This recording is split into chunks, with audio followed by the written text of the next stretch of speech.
আসসালামু আলাইকুম। বাংলাদেশ একদলীয় রাষ্ট্রে পরিণত হয়েছে। রয়টার্সকে ডক্টর ইউনূস দর্শক খুবই গুরুত্বপূর্ণ একটি বক্তব্য দিয়েছেন। ডক্টর ইউনূস চুপচাপই ছিলেন, মোটামুটি মামলায় জর্জরিত। কোর্ট প্রাঙ্গণে তার মামলা নিয়ে হতাশা প্রকাশ করেন, এমনকি লোহার যে খাঁচায় সেখানেও তাকে দাঁড়াতে হয়েছে, এটা নিয়ে তার আক্ষেপ অনুযোগ করেছেন। তো এখন তিনিও মুখ খুলছেন এবং পরিষ্কার করে পরিস্থিতিটা বর্ণনা করছেন। নোবেলজয়ী অর্থনীতিবিদ ডক্টর মোহাম্মদ ইউনূস বলেছেন, ক্ষমতাসীন দল রাজনৈতিক প্রতিযোগিতা নির্মূল করায় বাংলাদেশ একটি একদলীয় রাষ্ট্রে পরিণত হয়েছে। দেশে আর কোনো রাজনীতি অবশিষ্ট নেই। ঢাকায় নিজ অফিসে বসে গত সপ্তাহে ব্রিটিশ বার্তা সংস্থা রয়টার্সকে দেওয়া এক সাক্ষাৎকারে তিনি এই মন্তব্য করেন। মঙ্গলবার ডক্টর ইউনূসের এই সাক্ষাৎকার প্রকাশ করেছে রয়টার্স। ডক্টর ইউনূসকে ক্ষুদ্র ঋণ প্রকল্পের মাধ্যমে লাখ লাখ মানুষকে দারিদ্র থেকে মুক্তি দেওয়ার কৃতিত্ব দেওয়া হয়।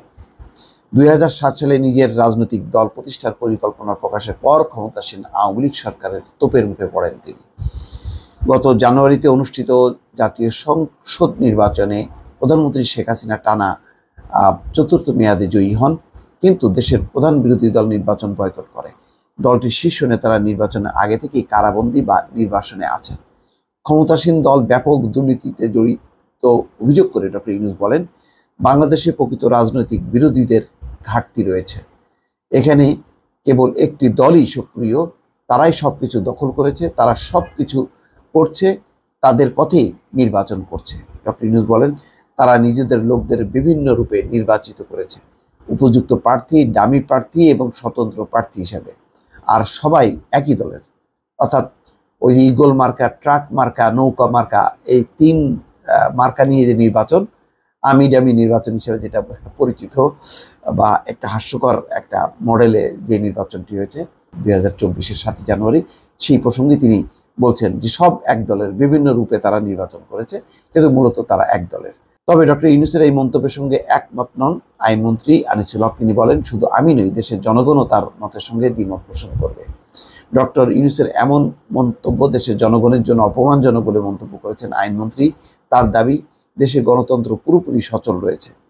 যদিও শান্তিতে নোবেল বিজয়ী ইউনূস মনে করেন, বাংলাদেশে প্রতিযোগিতামূলক রাজনৈতিক আবহ আবারও ফিরিয়ে আনা কঠিন হবে, কারণ এটি এমন জায়গায় এসেছে যেখানে এটি পুরোপুরি অদৃশ্য হয়ে গেছে।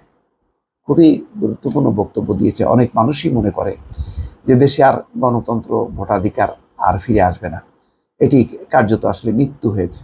এবং গত নির্বাচন নিয়ে সরকারি দলের উচ্ছ্বাসের মধ্য দিয়ে তারা মনে করছে যে এটাই নির্বাচন, নিজেরা নির্বাচন করবে, যেটা উপজেলাতেও হয়েছে সেটাই নির্বাচন, এবং এতেই মানুষ সন্তুষ্ট থাকবে, বিরোধী দল না আসলেও চলবে। এই যে একটা ধারণা প্রতিষ্ঠিত করার একটা চেষ্টা, এই চেষ্টাটা একেবারে খুবই বিপজ্জনক অবস্থা গেছে। বড় একটি রাজনৈতিক দল যদি এটাকে নির্বাচন মনে করে, এটাকেই গণতন্ত্র মনে করে, এবং যে পার্লামেন্টে বিরোধী দল পর্যন্ত সরকারের অনুগত, তাহলে আর দেশের রাজনীতি বলে কি থাকে, গণতন্ত্র বলে কি থাকে? কিছুই থাকে না।